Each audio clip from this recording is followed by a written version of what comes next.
What is the evidence-based policing matrix? And how do you use the EBP matrix? It is an online tool that has been developed to help police decision-makers make sense of the current research that is out there. Hopefully you've seen in the What is Evidence-Based Policing video what EBP is and why we need it to become more and more a part of policing. And you may also know that it is not always easy to make sense of all the research, or you might not even be able to access any academic works. Watch the How to Read Academic Research video if it might be useful to you. In essence, the evidence-based policing matrix is there to provide you with a single location where relevant policing research on interventions that have been tested is stored. And it also tells you whether the interventions it lists are effective or not, and they are all of at least moderate robustness. Quite neat, isn't it? And it's openly available to anyone who's interested. Just go to www.policingmatrix.org. It was put together by Drs. Cynthia Lum and Christopher Coper of George Mason University with the assistance of Dr. Cody Tellep. It is updated annually with new research that has come out, and it tells you a number of things about each study, including whether it worked, didn't work, or had mixed results, or whether it actually had a negative effect, as in backfired.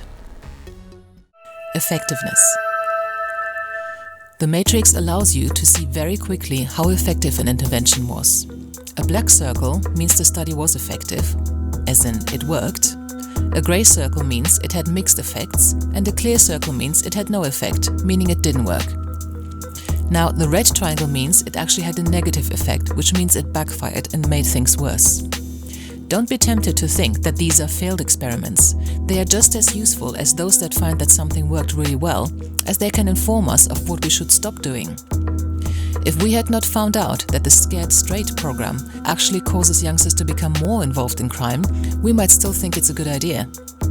So, publishing negative findings is very important, but unfortunately, there is a publication bias, which causes people and journals to want to publish positive findings only, which really skews the research landscape. The 3 dimensions. The matrix has 3 dimensions. 1. The scope of the target. Is this research focusing on something as specific as individuals as targets, or small neighborhoods, or something as wide as jurisdictions, or even entire nations or states? 2. The level of proactivity. Was it a reactive intervention that responded to a problem, or was it proactively looking at where and when something might occur next, or who might commit an offense next? The 3rd dimension, 3, is the specificity of the intervention, whether the tactics are quite broad or focused. For example, high visibility patrol in an area would be quite general, whereas preventing and/or reducing a very specific activity by very specific offenders or towards very specific victims would be highly focused.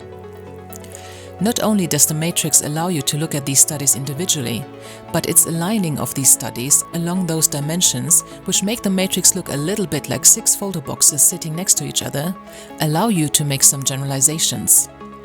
Now, the term generalization is often used in a negative sense, implying that what has been said before was a somewhat unfair, perhaps stereotypical comment. However, in this context, generalizing is actually helpful and simply means zooming out of the individual level and looking at the bigger picture. So, whilst you can click on each circle or triangle in the matrix, which represents single interventions, and get a summary of that study, you can also see where the clusters of research studies are and where the more and where the less successful interventions are.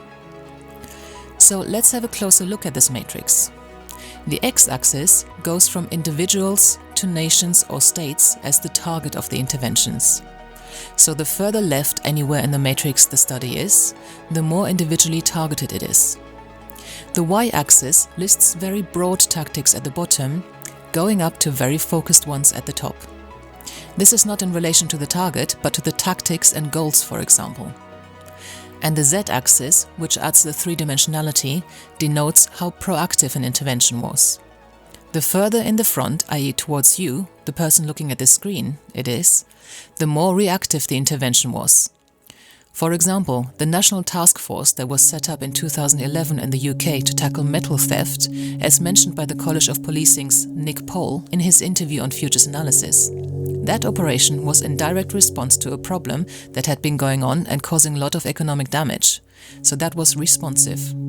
On the other hand, studies that are listed further back into the screen, so to speak, are highly proactive, which means they were set up before something became a real issue and have a longer-term preventative focus, rather than an enforcement one. So, we've got how general or specific the target of an intervention was, how broad or focused the tactic or goal was, and how reactive or proactive it was.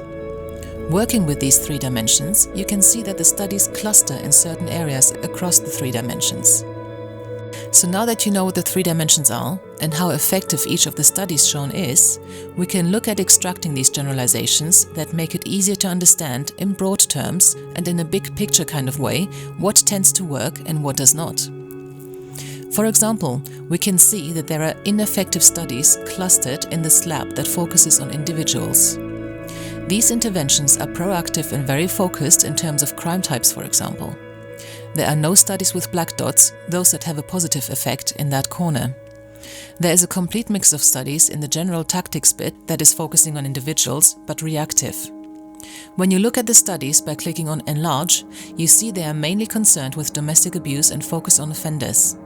Here you can see what the level of rigor in that study was, from M for moderate, R rigorous, to VR for very rigorous. So no overwhelming support that interventions with individual offenders work. Good to know, isn't it? We seem to have clusters of more effective studies in the slab that focuses an intervention on a microplace and which is proactive with quite focused tactics. Again, you can see the studies that are contained within that slab when you click Enlarge underneath it.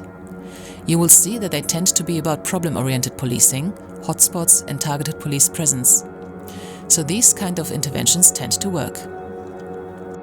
The same goes for the neighborhood slab, which seems to be less about hotspots but about individual crime types, some more general, some more specific. So focused neighborhood-wide interventions tend to work as well. When it comes to the jurisdiction slab, we only find a few studies in there, which are all focused and proactive. Looking more closely at them, they are about homicide, drugs and gangs.